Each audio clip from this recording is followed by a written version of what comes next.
What's up? I'm gonna pause this. Let's get this crap started.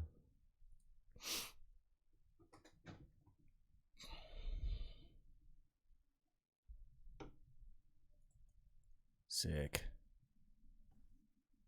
What's up, guys? Hey, how's it going? Hey, what's going on? Oh, dude. I am really glad we finally got this all worked out. Yeah, man. Oh, dude. We're here. We made it I know it, dude. through all the time zones and all that crazy shit. Yeah, dude. Just got it all figured out. It's good. It's nice to have it finally rolling here. Well, thank you guys. Hell yeah. Yeah, dude. Thank you guys so much for joining me on the podcast. I really appreciate it. Oh, there we go. Sorry, I thought it cut out. But Free. oh, we are cutting out. Let me see here.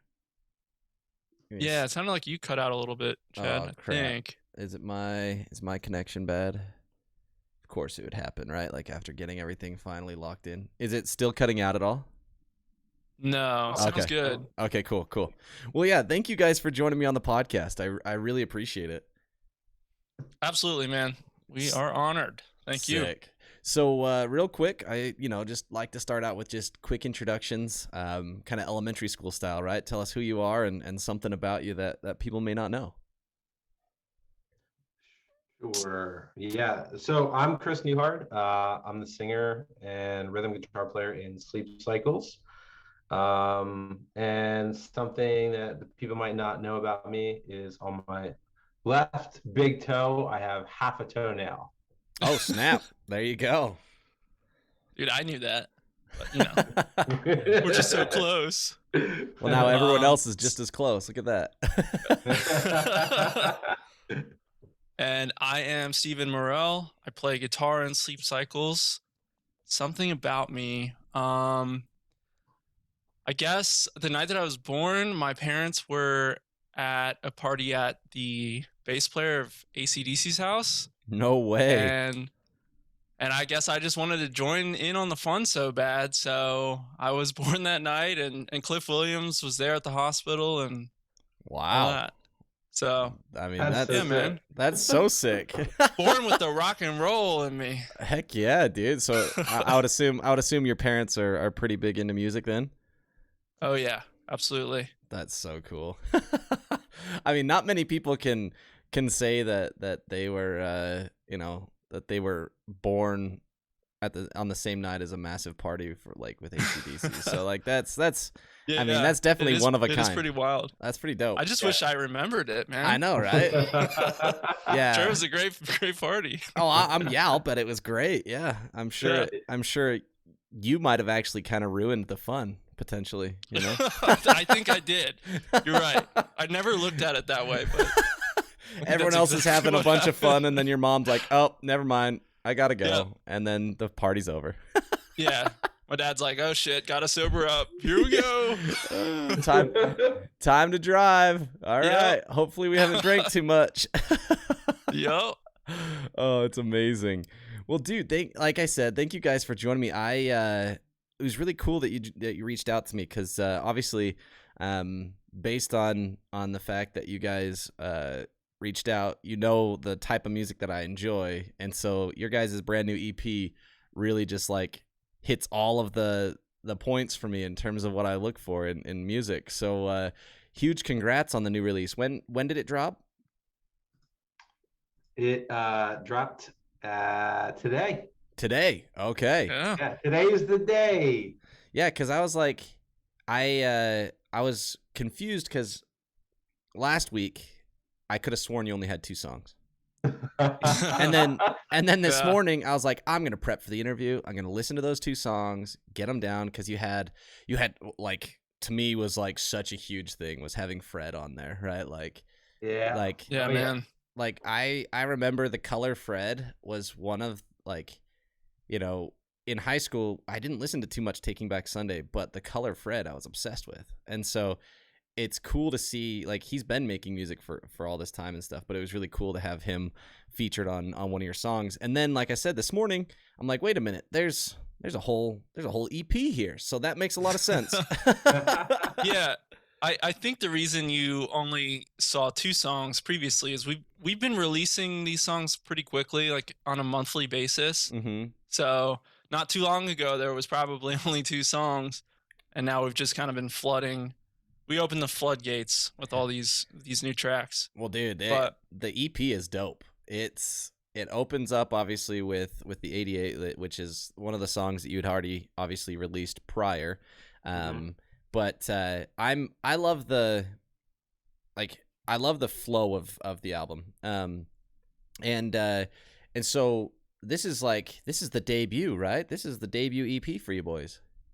Oh yeah, this is like very exciting and very scary at the same time, because we've just been waiting so long for this. Yeah. And then, like nowadays, I mean, I guess I'm also like, my job is like a filmmaker, and it's the same thing with like streaming movies or things you do. But like, it just, like before it was like, oh, the box came in with the record, or oh, we're doing this show that, everyone's coming to, or we're going to the theater to see a movie. But nowadays it's like, I clicked a button. Yeah. Now it's available. There's that kind of misses that tangible kind of tactile feedback, huh? Yeah, and you're like, you don't have this like, oh my God, it's here thing, because you've had it the whole time. Yeah. You know what I mean? Yeah, that is very interesting. Are you guys doing any physical releases, or is it just digital? Yeah, we actually have physical CDs coming in like a week and a half. Sick. But the only reason we were delayed is because basically we couldn't agree on what the EP should be called, and now we're past the time that it would arrive in. Yeah, that makes sense. What? Yeah. Why was there an issue with naming it? What were kind of the options that you guys were tossing around before you landed with Learning to Fall? Oh, Steve, you had a good list of some there. We all were like going back and forth on like different lyrics we liked or themes, and someone would suggest something and we'd be like, it's too corny, and then we'd be like, oh, it sounds like a metal band, and then, but I don't know, like Steve had like a friggin' ton of awesome names, and this is the one that I connected with the most for sure. Yeah, and so did I. I'm glad you voted for this one and pushed for it. But yeah, it took a while just because, exactly like the band name, we just sometimes we're not all on the same page with names, and we have to kind of go through a ton of options before everyone's like, okay, yeah, that feels right. Yeah. Just indecisiveness. Okay. Really. Dude, you bring up such a good point, Steve, because like I completely forgot all about the whole band name thing. Like, we recorded half the record under a completely different name. Oh, really? And then halfway through, people were just like, I think we should change the name. And it's like, we haven't even released anything yet. How can we change the name? We haven't even started yet. It's like, it's just so funny to think about. But yeah, I mean, but that's the thing though, is like when you're in a group with just so creative, like talented people, that everybody, contributes in a really good way. Yeah. Even if it is feedback that's negative, it's very important. It's important feedback. Yeah, because it ultimately the outcome is what you're looking for, right? Like the negative feedback isn't to tear you down; it's to build you up and find something better, right? And improve it. So yeah, and I can get really stupid artsy fartsy in my head. And I'm like writing things, and I'm like, "Here's what we're gonna do," and everyone's like staring at me like, "What?" So. Yeah, it's like, who's gonna break his heart this time? What are what's an example of that you can think of that would that the band went through? Dude, I mean, it's all over the place. Like, I'm, like being in the arts for like a job, I just have like a million photos and things that I've like taken over the years and all over the world. And I'll be like, what if this is our album? And it's like it looks like it's out of like an Edgar Allan Poe book or something, And everybody's like, good God. And I'm like, it's so dramatic and me. And it's like, or I'll just like have like ridiculous names. Like everyone in the band spent a while trying to convince me that the song should be called The 88, because I named it the fucking 88. And like, you know, things like that where I'm like, I just like being a little more eccentric in life. And sometimes it's good to have the guys reel me back in. Yeah, but to that point, Chris, I mean, every single release so far has been your photography, right? Yeah. In some shape or form. So like it is really awesome how that turned out, that you know all of those pictures you've been taking around the world as you travel, they end up serving like this other really cool purpose for another project that means a lot to you, Yeah. Yeah, you and it's know? like a different fucking industry, you know? Yeah, it's completely Which different. which actually Cool. kind of makes it even cooler because then because that's one of the things about art. I mentioned this a lot in my podcast, but that's one of the things that is really cool about art is it transcends a lot of those barriers and a lot of boundaries, right? It's not meant to be kind of caged in, and so it's awesome when you're able to combine two art styles and kind of combine two mediums to create uh a cohesive, oh, what's that, those little circle charts where it's like they overlap Venn each other. diagram. Yeah, the Venn diagram, right? It's Yeah, like man. yeah, it's like taking two of your passions and creating a Venn diagram where they collide, and it's awesome. I love it. That's sick. And so I'd imagine that this road, that there's something like, is this the 88? Is this like the road, or what is like on the cover of the EP? Oh, yeah. So this road is 422, which is like a major highway to my house. Oh, okay.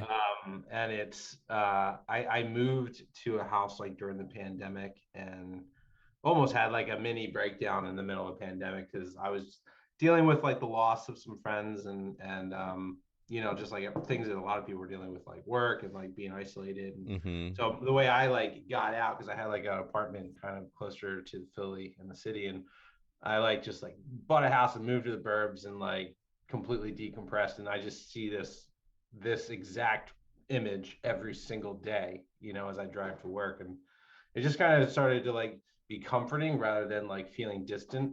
Because it like there's a little bit of like a running away feeling in Mm-hmm. like the EP and the lyrics. And so a lot of the lyrics on this, you know, release, like came to me on my morning commutes when I just would be like listening to demos that Steve and I would be working on.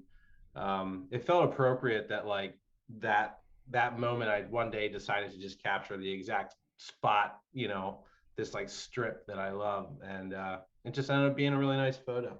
Heck yeah. And then like the color grade you put on it kind of matches like the vibes and stuff. It's awesome. I'm convinced that like even though people say you can't read it, like judge a book by its cover, I feel like I can judge an album by its cover. Like maybe I'm wrong, but there's some like if an album's cover is just like I feel like it has to match. And Yeah. I don't know, when I'm going through the new releases every week and I'm trying to find something, you know, even when I get into the rock genre or the pop, you know, like I think rock is about as specific as they get now, alternative or rock. But when I'm looking through all of that, I'm still looking specifically at album art because it kind of like speaks to what the album is going to be. And Yeah. I feel like this one is a good, like, it's funny because even though I didn't know the story prior to what you, like, obviously what you just told us, but like there's a story that's inherently there because it is a road. Like there's like I don't know. I think it's awesome that you're able to capture that and that the music matches it so well. I think that's really cool. Thank you, man. Yeah. Thank you. I Yeah. I totally agree. You should fucking see the text thread between Steve and I because I get massive like worrying and anxiety when we're working on these covers, and I'll send him out of nowhere like 35 different versions of almost the exact same thing. I'm like, which one? Oh, You dude.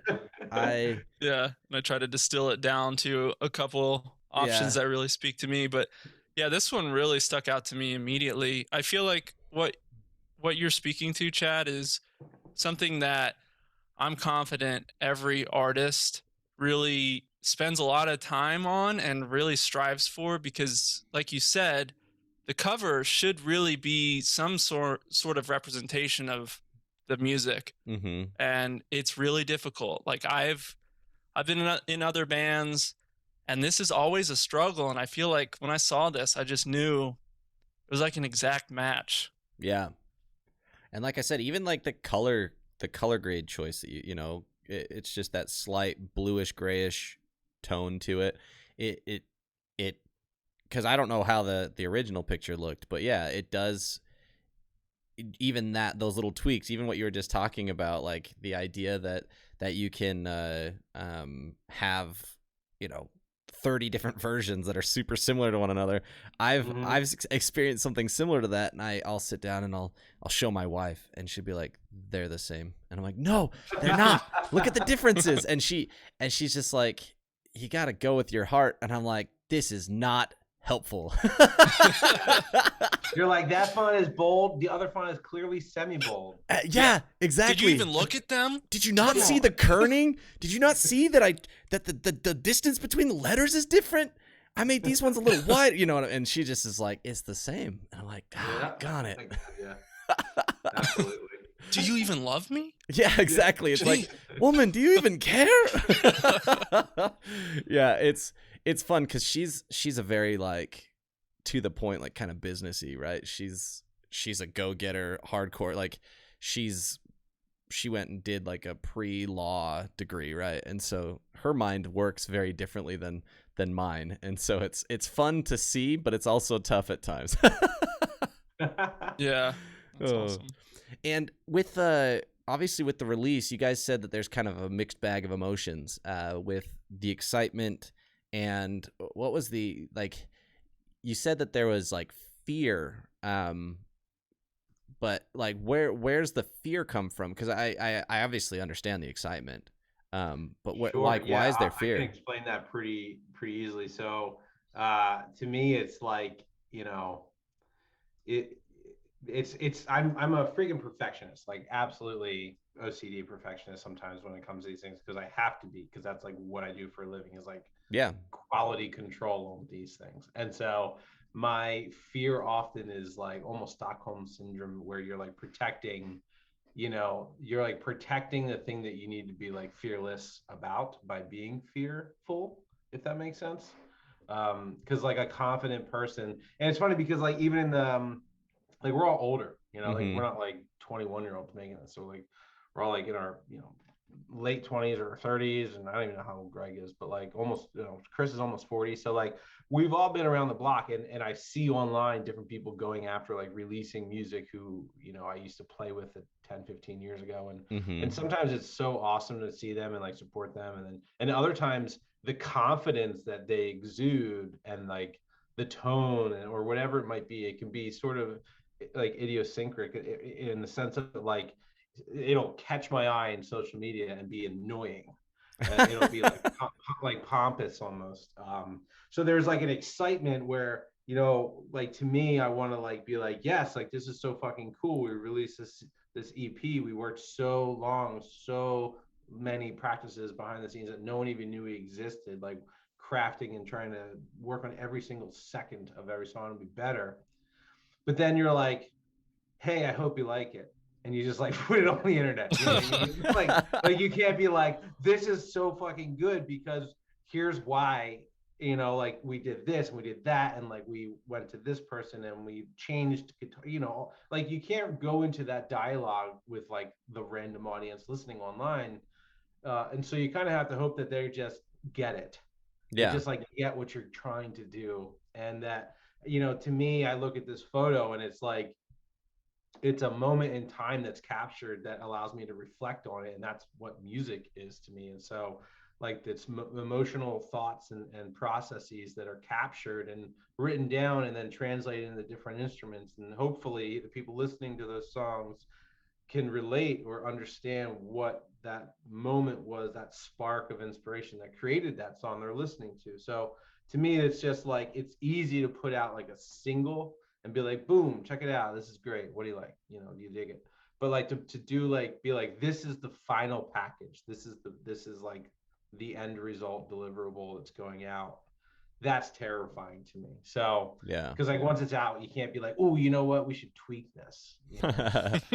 Yeah, like it's it's interesting. I've got a few thoughts from what you were talking about, because there is a lot to unpack there, and that's first off, that's why I even started this podcast, was to give that platform to these musicians that I respect, and musicians that I am like amazed at, all because I understood slightly what went into the process of making music and the process of being a musician.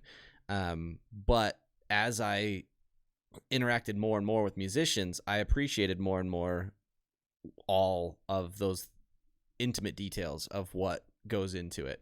And so that's why I started the podcast in the first place, was to give a platform for musicians like yourself to at least try and express that. Because a lot of times words aren't really sufficient to express the emotions of a song, or the the story behind it is kind of falls flat in not that it's a bad story or that it doesn't resonate, but it's hard to express all of those intricate details of the story in words.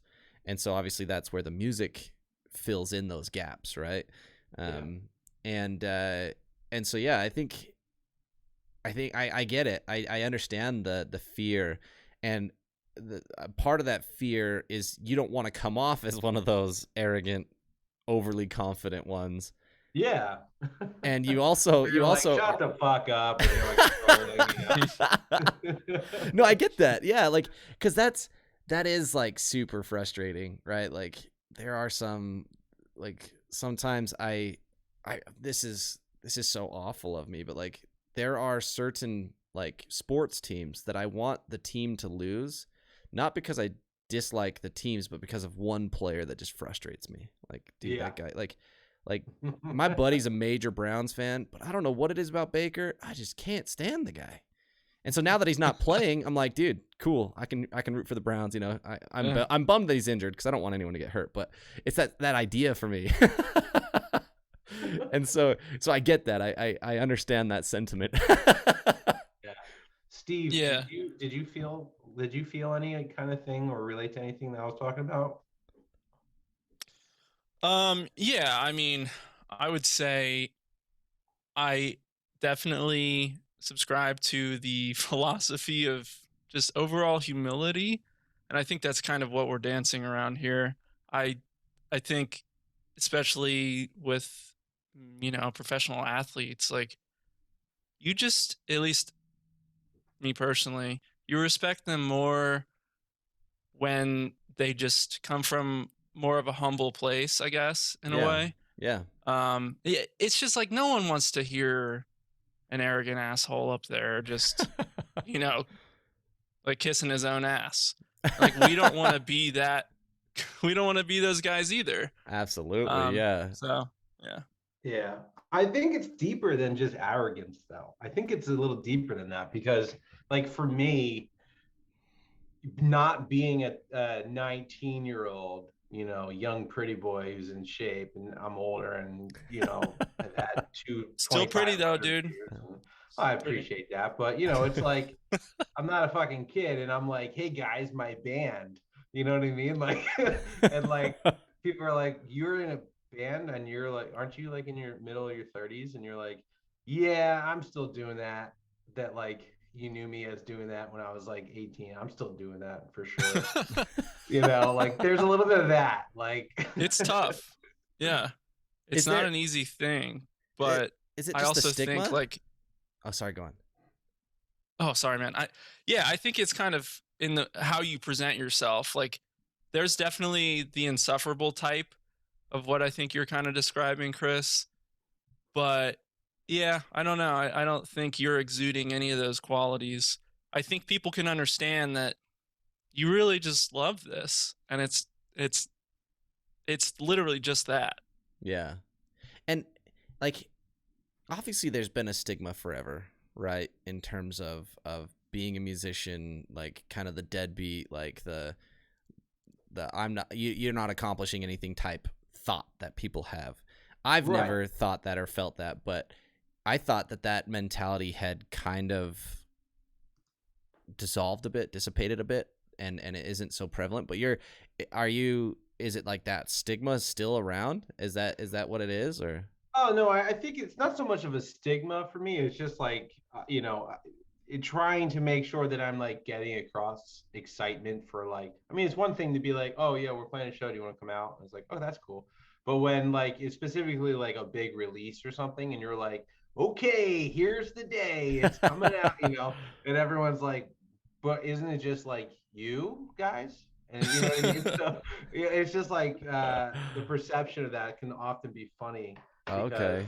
it could be 4 people, it could be 50 people, it could be 100 people, but it's funny to talk like you're talking, excitedly, but with humility, but Yeah. trying to present excitement through like a fucking Instagram post. And And like, so how do Yeah. you do that? And you're like, I guess I put extra exclamation points. You know what I mean? Like, That's it. That's all it you know what takes. I mean? Where you're like, this is fucking annoying.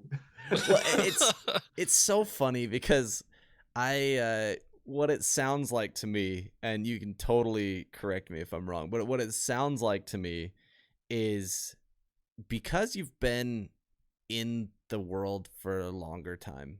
Like I'm 31, so I get relatively what you're talking about. But like there's a sense of like kind of like you've been beaten down before. So like sometimes with like these young bucks 19, 20, 21 years old releasing a new album, there is that like, you know, this like almost unrealistic optimism or unrealistic like expectation of what is going to happen. So maybe it's that you're more grounded in like, hey, you know what, man, like I worked friggin' hard on this album. It's sick.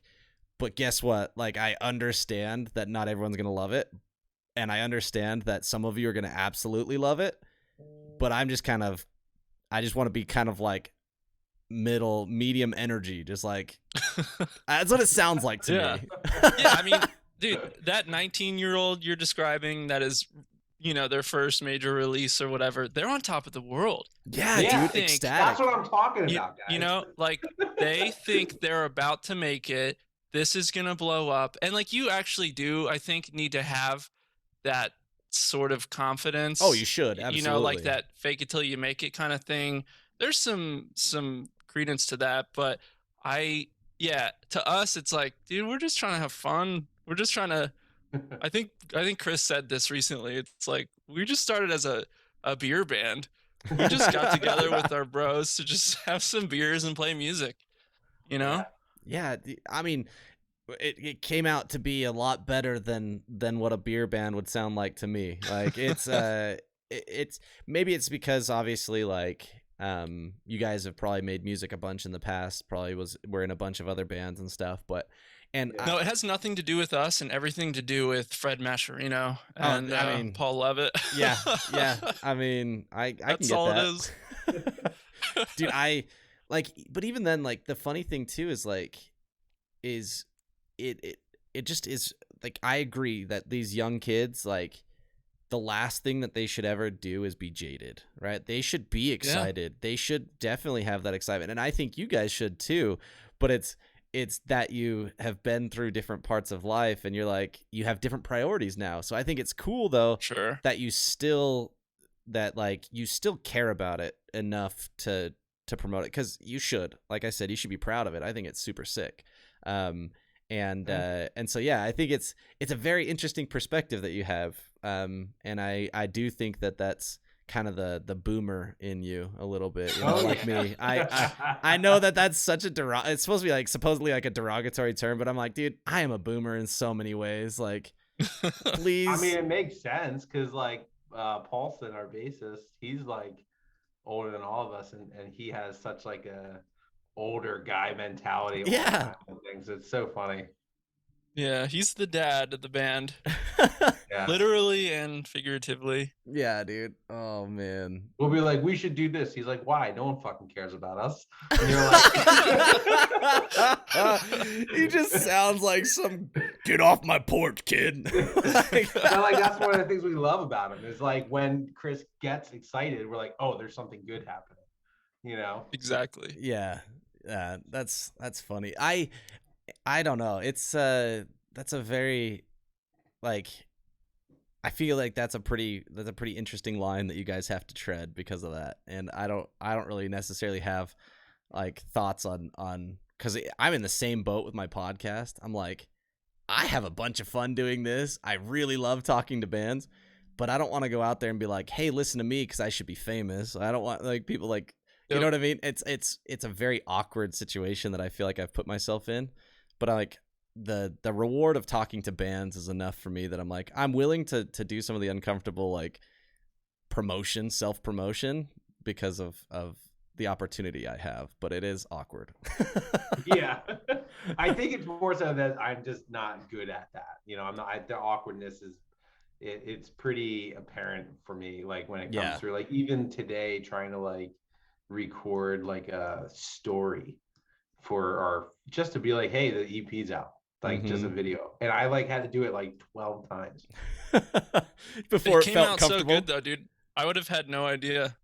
Yeah, RJ was awesome. my fiance. RJ was like, "Okay, you did it. Like, you don't need to keep doing it." I'm like, "I think one more time will be better." I can Another take. I think I was a little too quiet on that one. You know. Oh man, dude, I can relate to that. Social media is such like a foreign language to me. Like I am not good at it at all. Like I'm really great when it like I don't, that sounds really like cocky, but I'm really great at like having conversations, but I'm terrible when it comes to like feeling authentic on social media. So I get where you're coming from. Yeah, it's hard to like convey the personality sometimes, or just be genuine. I feel like it's a very, I don't know, the whole platform is just detached from humanity and like physical interaction. I don't know. I've always struggled with it too, man. I feel like these days I'm almost never on it except for when it's something band related. Yep. Just because it's such an important tool to, you know, get the word out there. Oh, so absolutely. You kind of can't avoid it in that sense. But yeah, I agree. It's necessary. Like that's the same thing for me. I use it for my podcast. That's the only time I'm on social media anymore, which has helped my mental health a lot. It's like it's a lot nicer to not be like so focused on other people's lives and I'm just focused on my own life. It's great. For sure. Yeah, I mean, I think The Social Dilemma, that documentary, if you guys have seen that. Oh yeah. I think Chris has. Yeah. That's the one on like Facebook, right? Or I mean on Netflix about like social media in general. Yeah. And dude. I mean, the conclusion that they make is pretty extreme, but I feel like even just the short-term implications that they were kind of laying out made a lot of sense to me. I don't know. We don't really need to derail into that, but no, that's the great thing about the podcast platform is you can kind of derail and get back on topic easily. Yeah, totally. Yeah. But yeah, highly recommend that for any of your listeners that haven't seen it. Yeah, it's will probably change your view on social media in general. Oh, for sure, dude. Like the thing that's nutty about all that stuff is like knowing that like these algorithms as they learn, you know, they like start feeding you stuff that you want to watch, but they are also recording on the other side of that. They're recording all the things that you want to watch, right? They're kind of like they're creating an entire social profile of who you are, and it's crazy. Like absolutely nutty to me. I'm like, "Okay, well, this is comforting." Yeah, super creepy. Yeah, now that Chad, where are you based out of, by the way? I'm in Utah. Utah. Very nice. There. Oh, nice, dude. What were you doing down here? I went to Ogden. Oh, that's a random place to go. It really was. What was in Ogden? Like, I'm trying to think. Like, Weber State is in Ogden, so that's the only thing I can think of that like would bring someone there, like a college. But I went there with my fiance to just do a little escape for like a week. Oh, like, cool. Climb some mountains and hang out around like Salt Lake, and Salt Lake was just really expensive, and so we just stayed in Ogden, which was much cheaper and had like a kind of a cool downtown thing, but it was Yeah, fun, man. the old style downtown they've got. Yeah. Yeah, dude. I think that was built in like the early 1900s, so it's kind of cool, all the old brick buildings and stuff. Yeah, it was so funny. They were like, we went to the hotel desk, and I was like, "Oh, where's like a good place to get some like good beers or something?" And they were like, "Oh, well, I mean, There isn't. yeah, like you could go to historic 25th Street." And I was like, "Oh, that sounds like a cool." They're like, "Yeah, it's like this real long strip of like all these awesome places." And I was like, "Great." And I like walked outside, and it was like, 90 feet long, Yeah. You're like, "Oh, this is a tiny place." Well, I mean, I'm sure you like in Salt Lake. Did you hit up any of the local breweries there? Because there are like that's something that Salt Lake and Park City have gotten really well known for lately. Is they've got a lot of small breweries that do like super specialized different types of beers.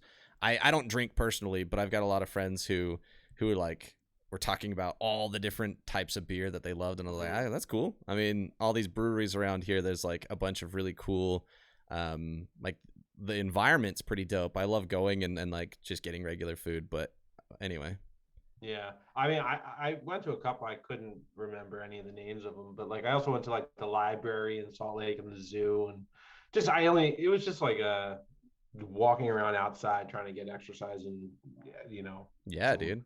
some clarity kind of week. It was really fun. It was a really pretty area. Yeah, it's the weather last week wasn't too great. It was at least it wasn't terrible though. Utah's weather's typically pretty like there's not a whole lot of rain, so it's typically pretty dry. Last week I think it was pretty wet, but yeah, man, I the funny story about Ogden. So my sisters lived in Ogden for a short time. I don't know why they were living there. I think one of my sisters was doing like cosmetology school or something like to do hair. Anyway, I went and visited their apartment, and that was the first time that I'd ever smelled weed because their downstairs neighbor was smoking it, and it came through the vents. And I was like 11, and I was like, "What the heck is that smell?" And my sisters just laughed. I grew up in Vegas. You'd think that I would have smelled weed before that, but no. Like I smelled it for the first time in Ogden, Utah. You will now. Yeah. You will now. Oh yeah, now that it's like recreationally legal, yeah. Yeah. Big time. That's awesome, man. Yeah. So was Utah just kind of like, hey, mountains out there are pretty? What like was there Yeah, any so random? basically we just were like looking at like last minute cheap flights, Oh, okay. and Philly to Ogden was like, I don't know, it was like a buck 10, something like that. That's awesome, dude. And I was like, all right, I was like a little more, that's like a night at a restaurant. We can be in another state. Let's just do that. Yeah, dude. That's So awesome, it's man. cool. Yeah. Steve and I are like right outside Philly. So we have a little bit different environment here. Yeah. I Slightly. I've been to Philly once. It was super dope. Like obviously, it was the tourist version of Philly, so that's a very different world than I'm assuming than living there. But yeah, it was dope. Like going to the Rocky Stairs and like obviously going to like the Liberty Bell and stuff. I enjoy. I thought like I'm obsessed with like really old history, like really old as in like old American history. You go to Philly's Old the City? spot for you then. Oh, dude, I was obsessed. Like, I was freaking obsessed. I was like, this is the coolest ever. And then, like, I went to Charleston over the summer in South Carolina, and I was blown away. Like, I was like, dude, this city is older than the U.S. Like, they were a territory of freaking like the king. It was one of the king's territories here in this new America, right? Like. I was blown away thinking about how old it was, like, founded in 1660 something. I was like, dude, this is nuts. That's really cool. And then Yeah. you go like Europe or anywhere else in the world, and Yeah, there's and then you're just like- like thousands of years of history. Yeah. Like, wait. Yeah, dude. My dad said like he lived in Italy for a few years when he was like right before college, and he said like the apartment he lived in, it was marble stairs, but they were like big like divots in the stairs from where people had walked up and down them for hundreds of years. I was like, what? No Oh, way. that's so cool. Right? I was like, dude, that's so sick. I've got to see that stuff in person, man. I love it. I don't know. That stuff is so rad. Anyway, like I said, when we get derailed, we can always get back on topic, and here's that moment. Oh, Love man. it. Dude, and so obviously with the one more thing I thought about, Chris, when you were talking, with the emotions you're going through and stuff with the release, you were talking about kind of the emotions associated with the music and kind of you're hoping that people would, when they hear it, grasp or kind of like attach to it.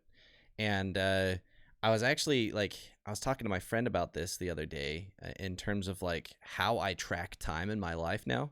It's not really by days or by like months, really. Like my memories are tracked by like releases of things. By really like, cool. You start thinking like, when was that? And you're like, oh, I remember I went to this movie and I went to the midnight showing of like Batman, whatever it was, right? And I remember that's how I track that period in my life. And so the same thing has happened with a lot of CD releases. I'm like, oh man, I remember what I was doing this week because that Tuesday I went to Graywell, which was like a local record store here, and I bought this specific album, and it brings back this whole flood of memories for me. And so I'm hoping that like kids are still getting that with the digital. And obviously that's why I was asking if you guys are doing a physical release, because there's something about like when you get that album in your hands, there's just something that resonates with me, like that kind of persists in my memory. I completely agree. I don't think we've announced this yet, but we do have plans for a vinyl pressing. Oh, sick. I think we are planning to add another couple songs. Oh, no way. Whether they're new or just reimagined. Dude. But yeah, so we have a little work to do there before that pressing. Dude, yeah. And it doesn't help that the pressings are like super booked out, right? They're like, yeah, there's like a 6-month wait for them right now. So we were like, all right, well, why don't we just fucking work on some shit, and it'll be like a deluxe, version of it next year that comes out or something that has just some extra shit on it. That's freaking rad, man. Why? Like, and then we got to do cassette tapes. Those are back. Oh, dude, that is bizarre to me. Like, yeah, I agree. I feel like with vinyl, there's just a certain sound quality that you're getting. Yeah. That you don't usually get, but I'm not sure that's the case with cassettes. No. At least I don't remember them being anything special. I think cassette is literally just a hipster movement type thing. Yeah. Yeah, because that's like, how it seems to me. Yeah, like TikTok. I was actually reading an article about this because I don't really use TikTok a whole lot. But like TikTok in the younger generation, like the what is it, Z now? Is that the generation for like the young kids? All of the clothing styles, all of the music styles, they're coming back from the 90s. Like the 90s and early 2000s are coming back with a vengeance in terms of like Gene Code jeans are back, which is just... Dude, I loved those. Yeah, dude. Like those are my jam back in the day. Pockets down to your shoes, bro. Of course. Yeah, but like those are back, right? Like kids are buying those, and that company has revitalized. Even like Champion, is that what it was? Like the clothing brand. Like all of these brands have like made this huge revival that had literally they'd been dead, but like TikTok is bringing them all back, and I think cassettes is one of those things that these kids are bringing back. It is wild. I remember when TikTok was first gaining popularity, it was like, don't download this because the Chinese are going to spy on you and they're going to, ruin America. And then it's just like they're just revitalizing all of these old companies. Yeah. And I don't know. I mean, it is true. Like, I don't want to be a conspiracy guy, but, I watch a lot of like the hearings, and there's a TikTok CEO. I was like, yeah, you guys have you don't care about our privacy. And like, let's be honest, like people give away that privacy for convenience just all the time anyway, right? Like, yeah, exactly. I mean, whatever it takes for a free product. Oh, dude, it's ridiculous. Down. Yeah, I mean, and TikTok, I don't know, like, there's some really high quality content coming out of TikTok. Some really fun content that I was just like, I would not be able to make this, but I really enjoy consuming it, and that's why I had to delete it. It was like it was so easy to just get sucked in. Yeah, it's built for that. Oh yeah. Yeah, once again, those algorithms, they know me better than I know myself. Yeah, I mean, and it's actually apparently a great platform for new music. And I keep hearing from my girlfriend and multiple other friends, they're like, you guys need to make a TikTok. You guys need to start promoting there. Like, that's where you're going to get an audience. I'm like, I'm definitely not shaking my ass on TikTok. I don't know about Chris, but I'm not, dude. I'm out on that one. You know what band actually made a comeback from TikTok? Well, I don't know that they ever fully fell off, but they made a huge comeback on TikTok with Simple Plan. Oh, really? Yeah. That's cool. That I'm Just a Kid song, it was it just blew up. And so now Pierre, the lead vocalist, he's basically been on there like building, like adding to it, right? Like he's like doing all these behind the scenes of the song, and then like obviously they've got new music, so he's showing that stuff off, but like he's tapped into that reminiscent feeling, you know, that people are using his song to do, like, hey, this is my family when I was a little kid and this is us now, recreating that image or whatever, you know. So yeah, good for them. Yeah, dude. And I like when your girlfriend says, hey, you should get a TikTok, you should start like promoting, what are her suggestions? Because I don't know how I would promote my podcast on TikTok. I just genuinely don't know how I do it. Like, yeah, what's her recommendation for you? Because I'm genuinely curious. She's not giving me specific examples, but okay. My impression is, as you probably know, there's just constant TikTok trends, you know, and they almost always have either like a sound or a song, and you know, you try to like in some way, I guess, mimic that and make it your own. And I don't know. Interesting. It seems to work for people. Like I've seen bands do that were highly successful on TikTok just from doing that kind of stuff. But I couldn't give you a specific example.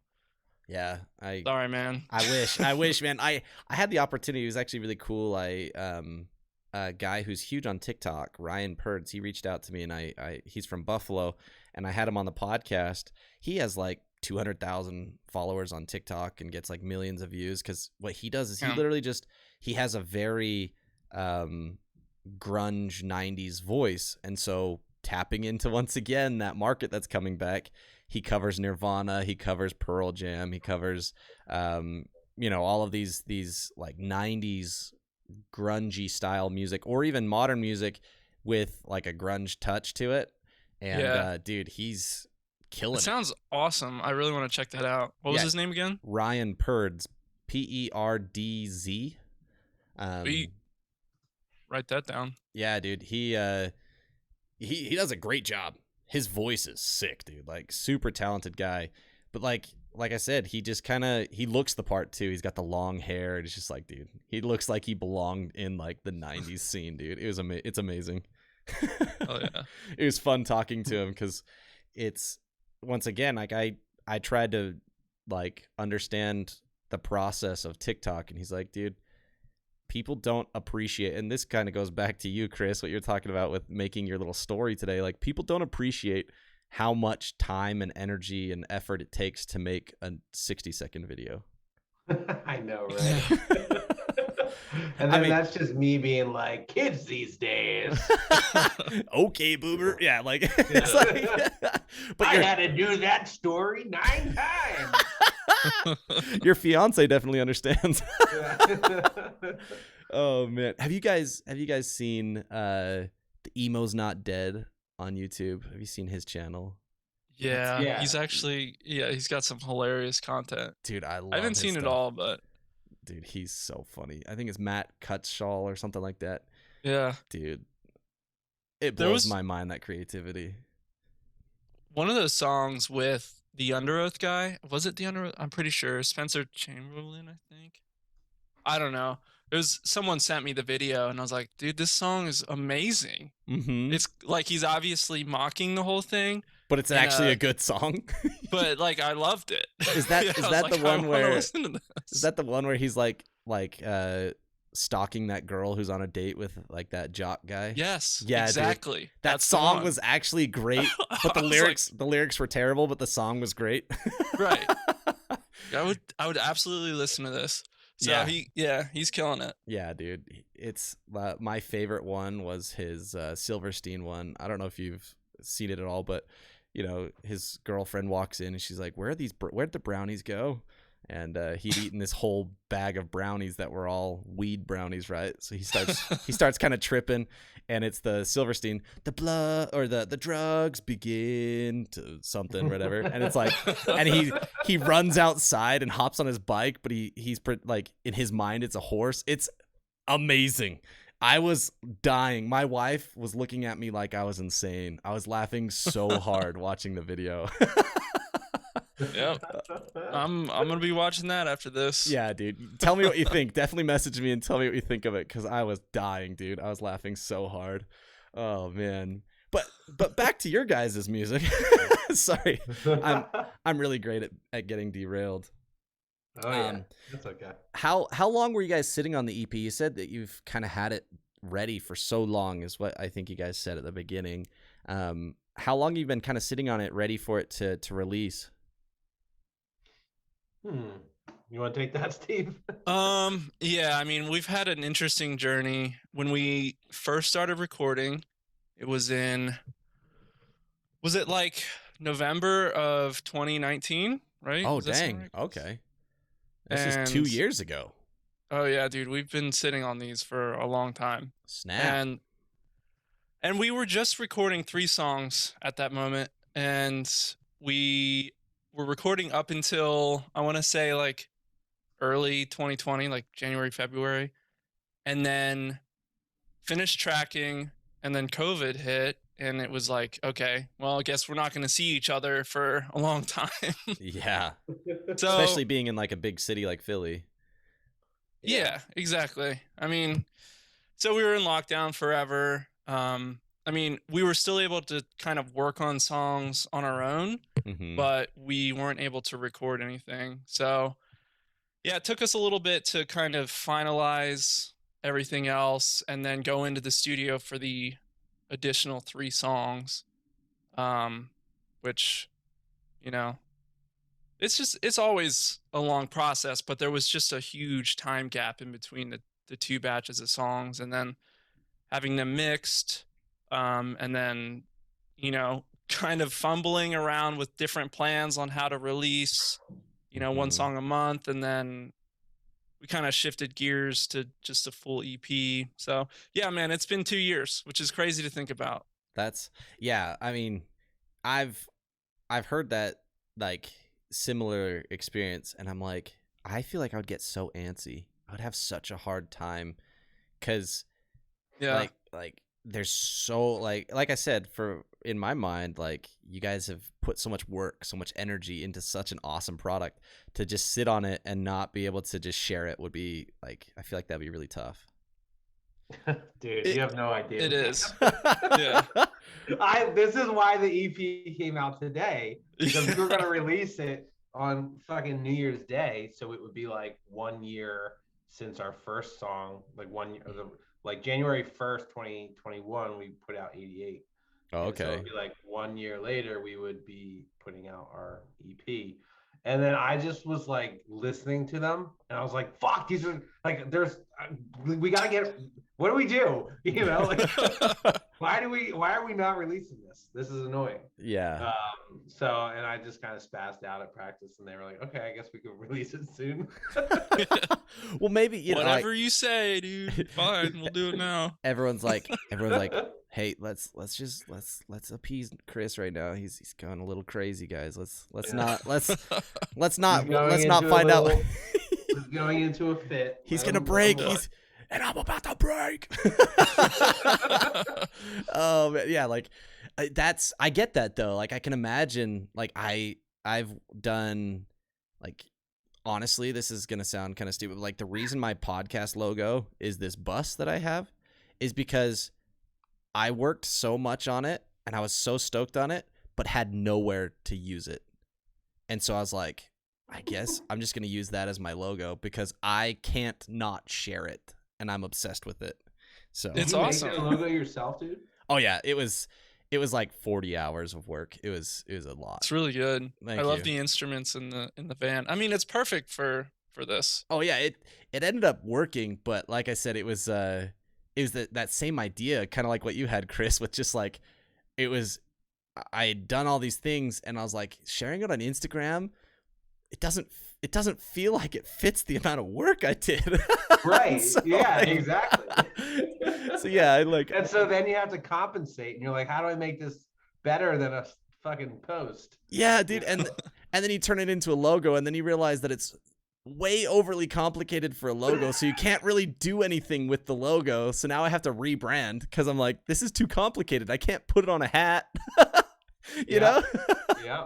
Oh, Exactly. dude, it's but I get that. I understand what you're saying. Mine was not necessarily the amount of time that I'd been sitting on it. It was just like that antsiness. There's when you've worked so hard on something, whether someone cares about it or not, there's a satisfaction of getting it out there that is kind of hard to explain.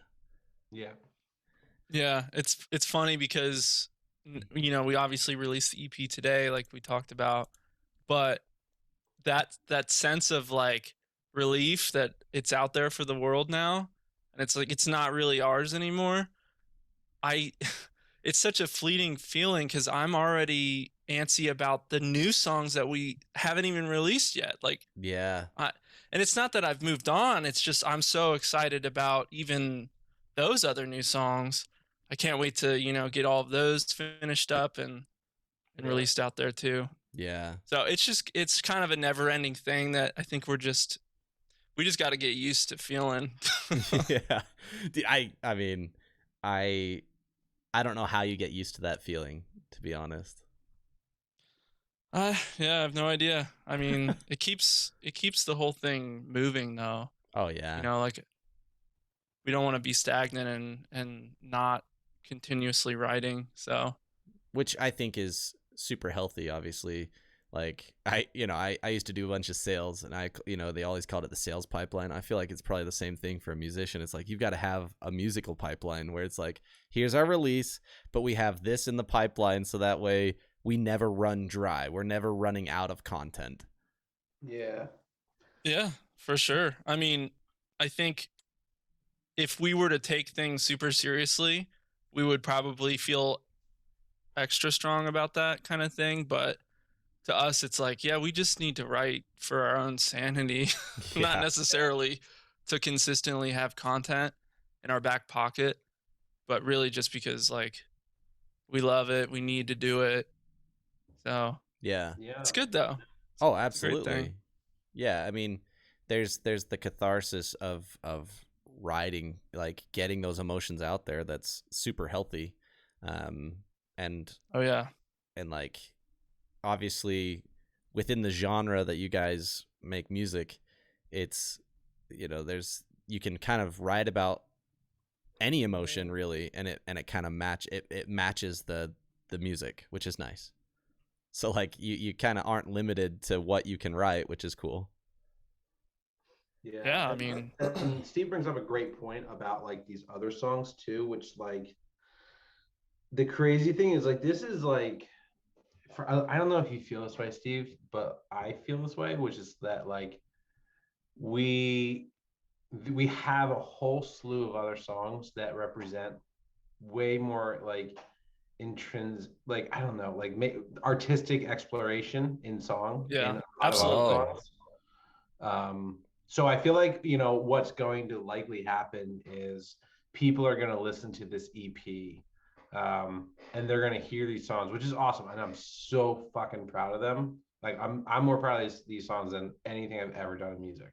And there's going to be another release at some point, and people are going to be like, whoa, where did this come from? Because this is like very fucking heavy and dark, or like really light and like melodic. And there's just like all of our more exploratory songs like are not on this, and they will be on like whatever our next thing is. Maybe it's another EP, maybe it's a full album, whatever it ends up being. But I'm also, like Steve said, I'm very excited for those to see the light of day as well. Yeah. And like strategically speaking, were those songs kind of held off because they didn't fit the kind of like not necessarily mainstream, but like the more broad audience style? Is that why those were left off, or were those ones just kind of like they didn't fit the sound of the EP? What was the reason that you held off on those? I think there's probably several reasons. I would say for me, like I feel like each person is going to have their own reason on that, but for me, I think a big reason came down to like, you know, we wanted to sort of do a full length album as our first release. Okay. Which to me is kind of like being like going after making like just like we're gonna make a movie, you know, and you have all this room for these, you know, paths to take to create a dynamic sonic experience of like this is where it gets heavy, this is where it gets fast, this is where it gets slow and quiet, this is where it gets calm, this is where like you're kind of going through like an emotional spectrum through these songs. Yeah.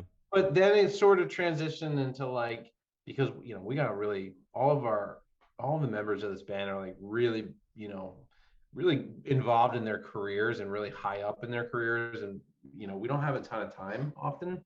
Yeah. And also the people that we're working with, like, you know, like Fred, you know, it's not like he's sitting around waiting for us to record, you know. Yeah. So you have to like schedule that like kind of months in advance. And like Paul Levitt is, you know, he's like, oh, sorry, I was busy working on The Used or something. You know what I mean? They're like, yeah.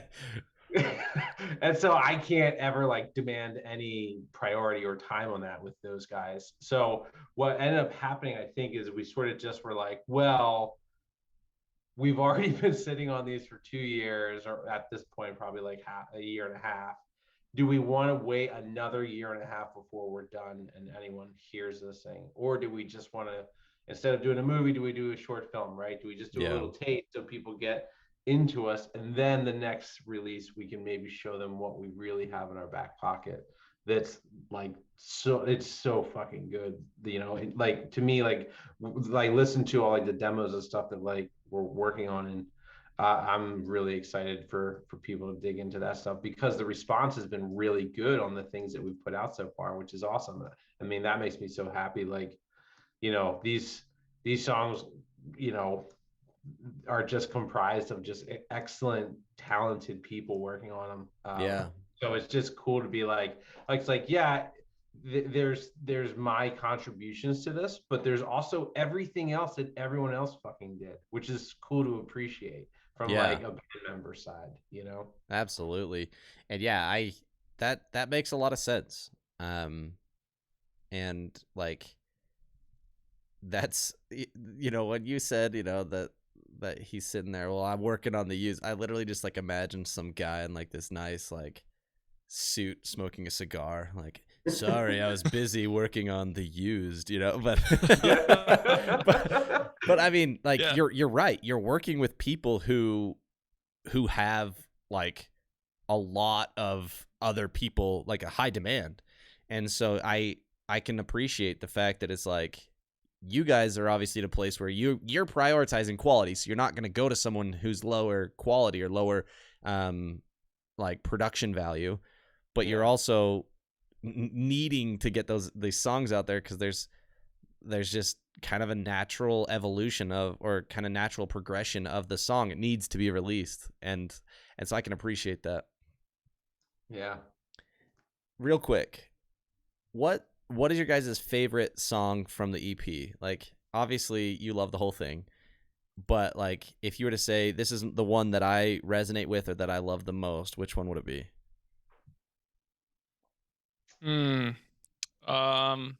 It changes, man. I feel like I believe that. I was Team Blister for a long time. But yeah, I don't know. I feel like lately it's Confines. Sick. That's my vote. Yeah.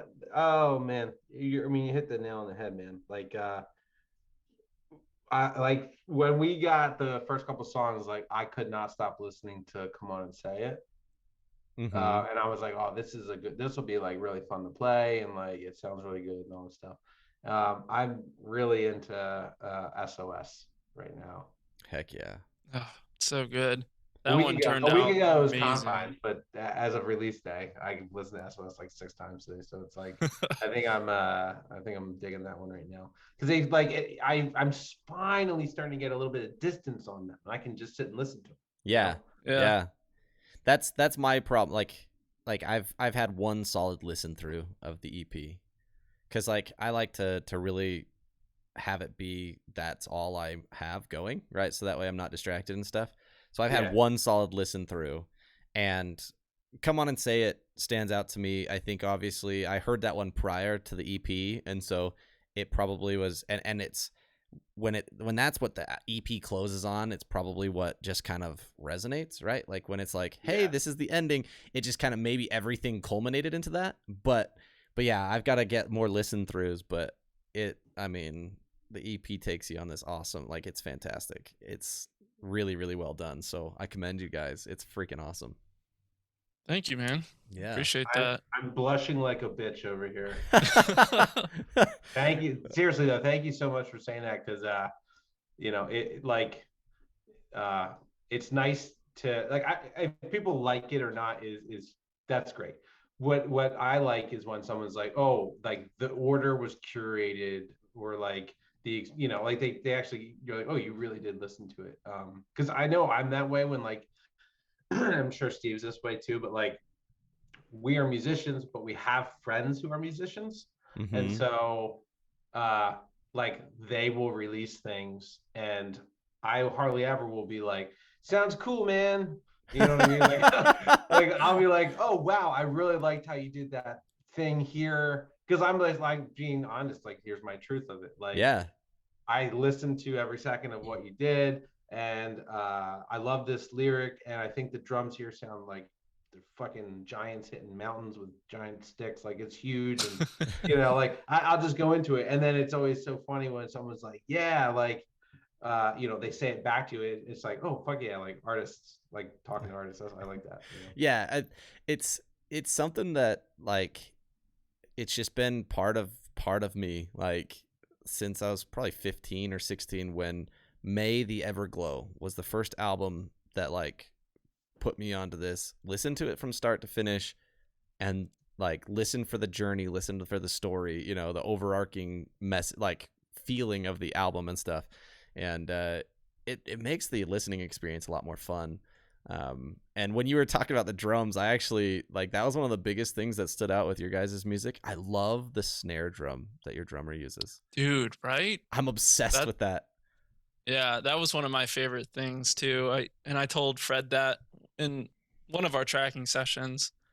I feel like we owe him a lot just on that fact alone, because snares for me like make or break a mix. Oh yeah. Whatever he did to engineer that sound was just chef's kiss, man. Yeah, dude. Fantastic. So good. It was reminiscent of like a 311 snare, that really, really poppy, just like, it just adds to a whole extra element, like it's just, you're right. Like the snare is really, really important. And I loved it. It was funny because it was like I said, I only had one solid listen through, and so like I didn't get to catch a lot of lyrically stuff, but like I noticed the whole vibe, which I loved, and that snare just stood out to me so much. I was like, dude, such a cool sound. Yeah, it just sits in the mix perfectly, and I don't know, I love it. They nailed it. Yeah, couldn't be happier with it. Absolutely. Yeah. Well, it also helps that like Greg goes to war with his drums when he plays. Oh yeah, and like just tries to kill them. I mean, you can tell, like even just watching the videos, just the way he's pounding on it. Like, okay, yeah, yep. Definitely hits harder than any drummer I've ever played with.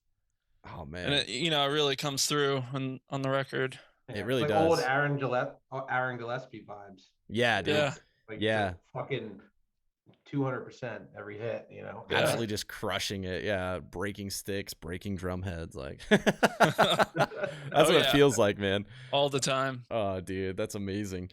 Well, real quick, I always love to finish off my podcast with just random more random questions because I've kind of had random stuff throughout the podcast. But do you guys still have a couple minutes? Yeah. Sick. Definitely. All right. So this first question is because I am a sugarholic and I eat way too much sugar. Like I said, I don't drink, I don't smoke, so sugar is kind of my vice. But with that, what is your favorite candy? Kit Kats for me. Heck yeah, dude. Reese's Cup. Okay. Dude, I think Reese's Cup is the most common, like the core answer. I think that was the most popular. I would pick that, but I had to give them up. My girlfriend is allergic to peanuts. So Oh, and peanuts are they're no longer in my life. Oh, dude. Oh, my son has a slight allergy to peanuts, so thank goodness it's not severe because, that's tough.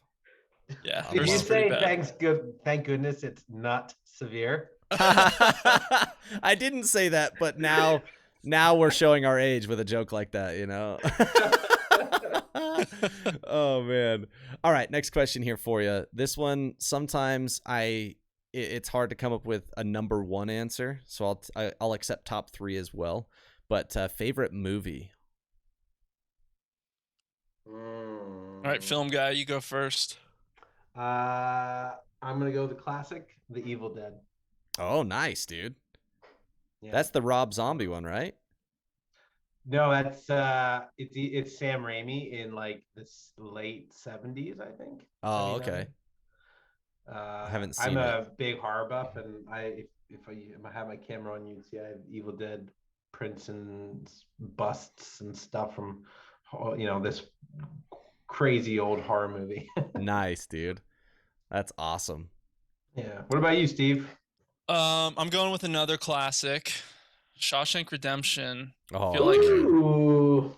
probably a common pick, but I don't even care. I just love everything about that movie. I feel like every time I watch it, I'm always willing to set aside like the rest of my day because it's it's such a long movie. But yeah. I just feel like every time I watch it, it feels like the very first time I watched it. There's something so special they captured there. Yeah. And I couldn't love it more.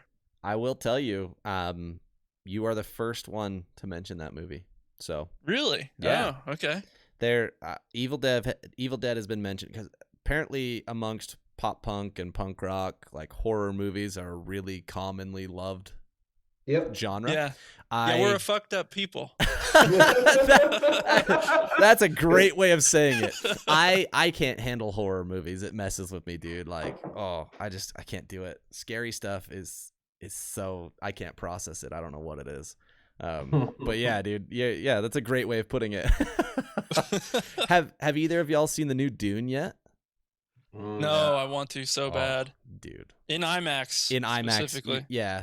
So I made the mistake of watching it on HBO Max because I was uncertain as to like the quality, and I was like, I'll just watch it. And I now wish that it would have been in IMAX for the first time, right? Like, yeah. But yeah, I definitely recommend that one. Yeah, it's gonna happen in the next week or so, dude. Yeah, I've been pushing for it. We just gotta schedule it in. Do y'all read much? Like that's a stupid question, but have you read Dune? No. I have not. It's don't read it. It's pretty boring. But I will say that the movie took all of the best elements of the book and actually followed the book really closely and made the movie great. So it was fun from the nerd perspective, like the person who read it, you can enjoy the movie, and someone who hasn't read it can enjoy the movie, which is not common for a lot of like adaptations. Rare. Yeah. So anyway, totally awesome, totally off topic there. But all right, last question here for you. What is your favorite non-music related hobby? I don't have any, dude. Nothing? You don't do anything that's not related to music? That's not true. Steve is like a fucking A-list video gamer. Oh, dude, that's a great hobby. I forgot I play video games. What games? A lot of video games, dude. Hey, I relate to that. I can relate to that big time. What games are you into? Oh man, lately I'm I'm stuck in a Valorant addiction. Oh, nice, dude. I don't know if you've played this, but it's unhealthy. I haven't played I it don't know. mostly because I'm terrible with mouse and keyboard still. Oh yeah. Well, it's not the game for you then. Yeah, like Probably. I got into Rainbow Six Siege because it's a little bit more forgiving with mouse and keyboard. Yeah. But yeah, like I was a console gamer for all like many years. Only last year did I get a gaming PC, and so like I'm starting Ooh, to get into the PC world. So it's so much better, right? I mean, Come on. it's Admit great. it. Even. Admit So- it. Come on, it's better. Here's the deal. I love the PC. I think it's fantastic. They're like I'm you know, it sounded like Chris was making fun of you. He'd probably make major fun of me, right? Because I've got a PS5, Xbox Series X, and a gaming PC because I'm absurdly I over would the top. never make fun of you. I am just an Xbox Series X gamer, not a PC, and Steve looks down on me. So I Well, yeah, I mean, you're just not getting enough frames to really enjoy the experience. so like that's the thing. So I've got a 2060 Super is the graphics card I have, and Hell so yeah. like I can get like I've got a 165 hertz monitor, so I'm able to get pretty good frames, but like I'm like a pleb with it. Like I don't see a huge difference, and I think I would if I actually like paid closer attention, but I think I'm not competitive enough, and I think in a game like Valorant, I'd probably notice big time because a frame literally is the difference between oh you're dead or oh I killed you, right? Like Yeah, exactly. I mean, that's really where I think the higher refresh rate monitors shine. But I mean, even in like your more cinematic single player games, I really think there's a big difference there too. I would suggest checking the average FPS you're getting. I don't know if you have any counters on, I but do. you might not be getting anything more than what a console would provide, and therefore you wouldn't really notice a huge difference. Yeah, so But- in Warzone, I get around 120 frames a second, 115. Ooh. Yeah, Um, so that should be pretty good. I would be surprised that you don't. I see like a I big said, difference. I probably notice a difference, but like it's subconscious because like if I don't know, right? Like I've got two gaming monitors, one that's 144 hertz and one that's 165 hertz. But I work on them every day, and so like the moment that I play games on them, there's something weird that my mind just says, all right, you're just playing a game. It doesn't really make a difference. And like the only time I notice is when it dips frames. That's the only time I notice.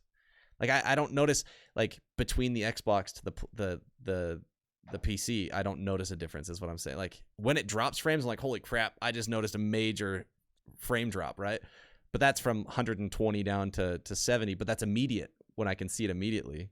I don't know. Does that make sense? Right. It does. I think what really sold me was when I first got my gaming PC and I got a gaming monitor, I didn't know that you had to manually set the refresh rate on the monitor like in the settings. So I basically played for 6 months on like the lowest setting, 60 hertz or whatever.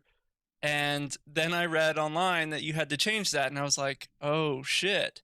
Change that. And it was like I got a whole new setup with Okay. one setting change. Blew my mind, I'm and I've been sold ever since. okay. I wonder. I'm gonna have to check because there's two possibilities here in my mind then, because I do like with my 2060 Super, I put one out through HDMI to my capture card, and then I do the display port out to my monitor. The display port says that it's pushing the 120 hertz, right? Like the 120 frames per second.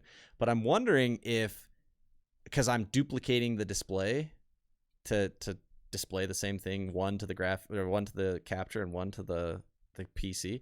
I'm wondering if that's actually capping my frame rate. I wonder. It might be. Yeah, I don't remember what the HDMI caps at, but that might be the issue. I don't know. I'll have to try it without doing the dual like screen duplication. We'll see. Yeah. Sorry, Interesting. Chris. We just nerded out for Major a while nerd there. time. Sorry about that. What about your hobbies, man? The only frames per second he cares Yeah. about is 29.97. Yeah, dude. That's all I do is I just look at frame rates. Shut up. So I spend my free time too. It's a hobby. I would say that my hobby, aside from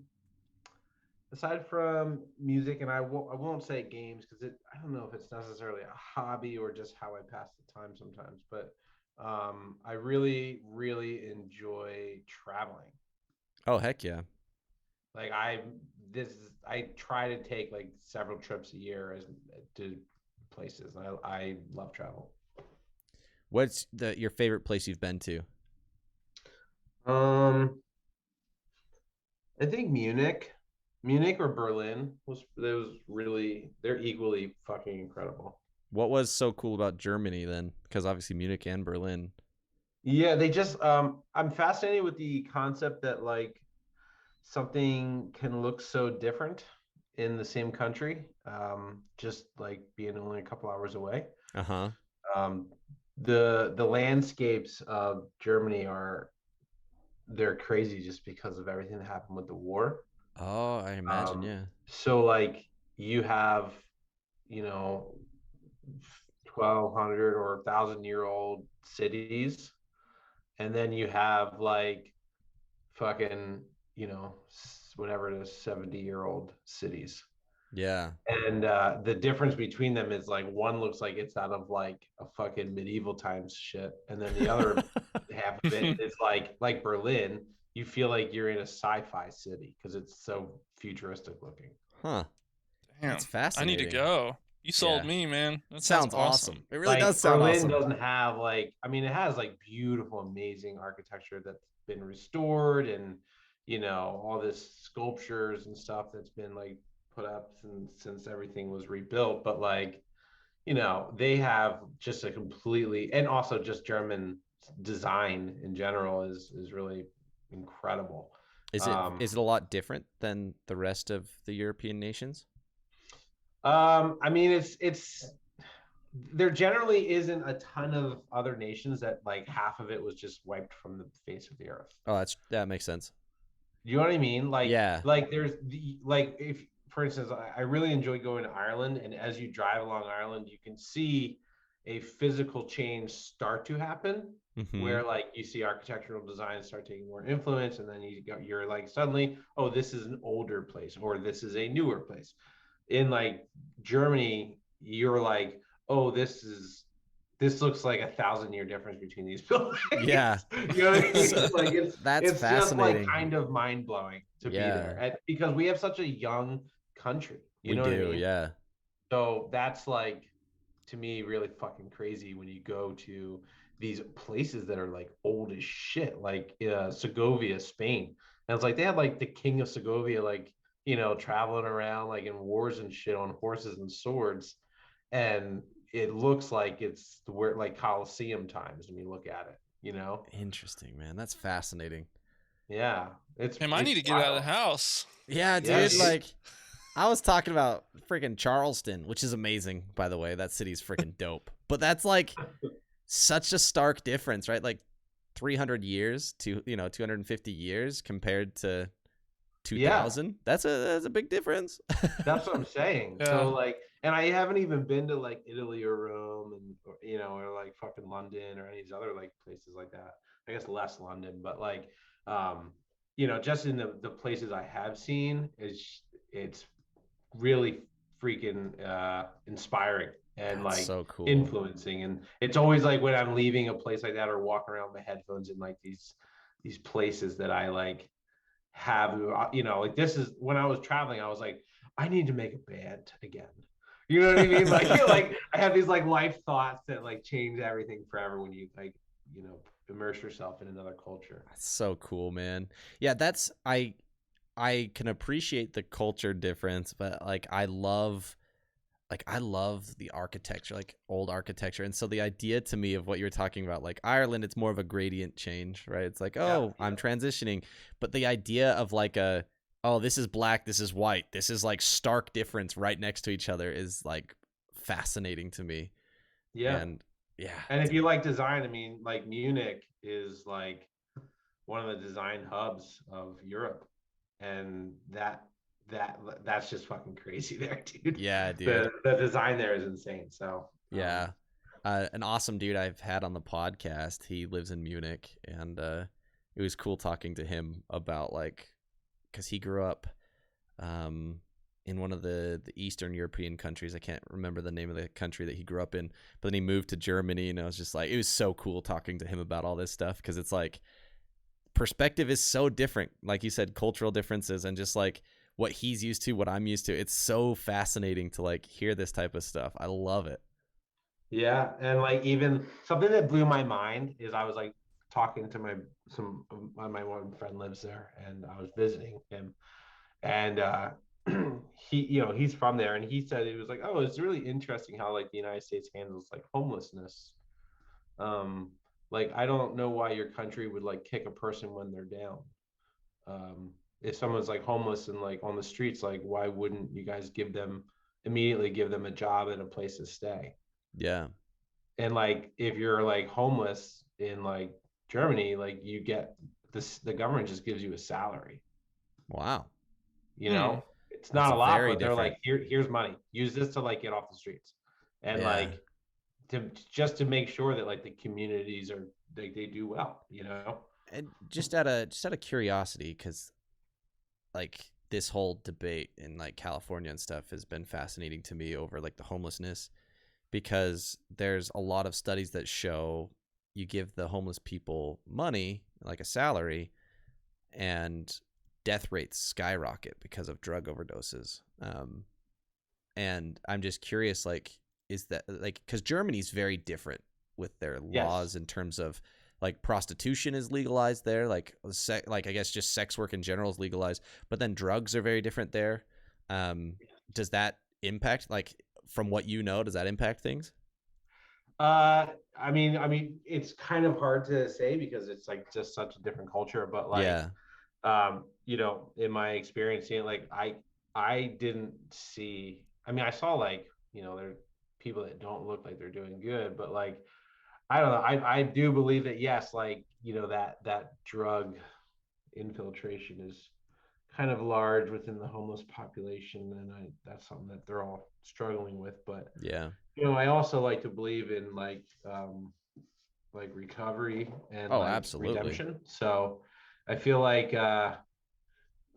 if people view like the drugs as the problem, then they're probably not looking at what the real problem is. Yeah. That person has, because it's very difficult to become homeless because you're using drugs. It's usually because the drugs led to something else. Yeah.